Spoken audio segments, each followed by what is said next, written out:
am a hopeless romantic. The lady that wrote the book, The Cinderella Complex, was writing about me. I've always considered persons of the male persuasion as possibilities. Anytime I saw a handsome one walk by, I thought, I wonder if he would make a good husband.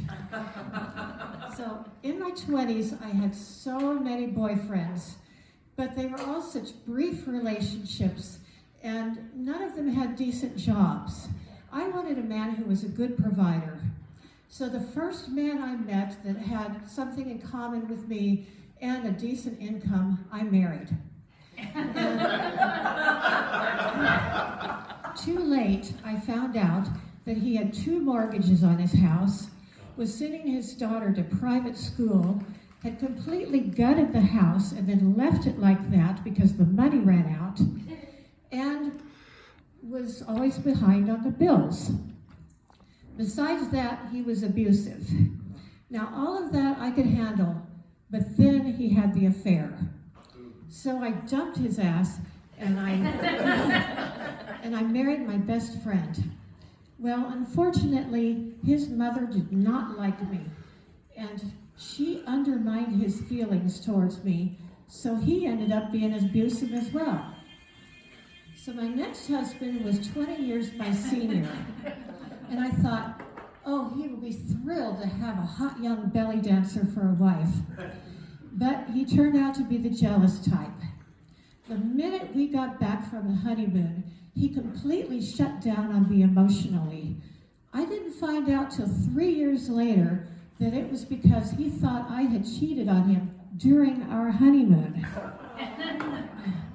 So a few years later, I ended up in California, living with another emotionally unavailable man. And this one was also a cross-dresser. And he wanted me to spank him. And I'm just not into that. So I started going to the English country dances and the contra dances in Berkeley. And there I found a whole new set of possibilities. So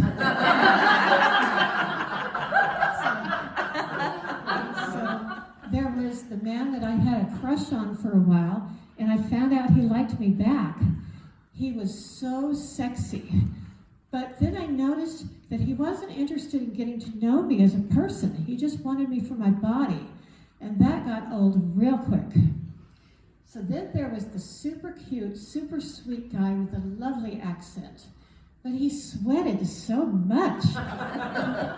His hands were always wet, and he soaked through his shirt after one dance. I just couldn't deal with that.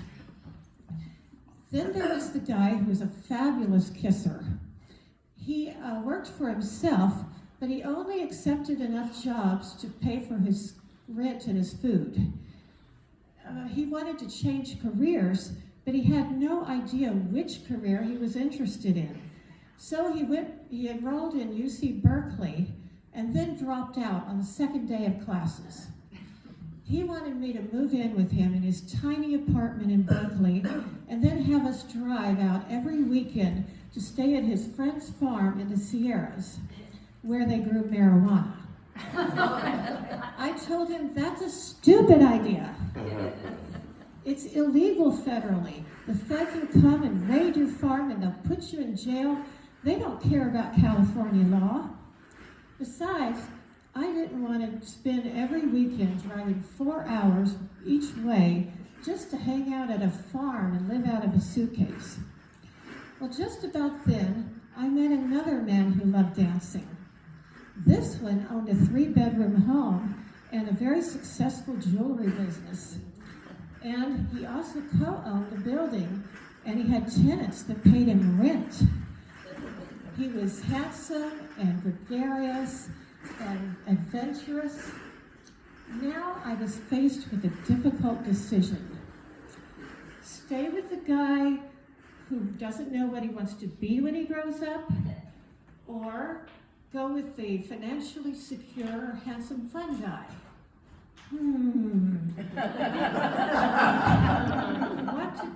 What to do? I think I'll take the guy with the looks and the money. Yeah, that's the ticket. So, happily, this guy gives me unconditional love and gives me the freedom to pursue even more possibilities. I don't mean pursuing other men, but the possibilities to pursue my passions of dancing and storytelling and world travel. He's up for anything that I want to do. This time I chose wisely. Nice.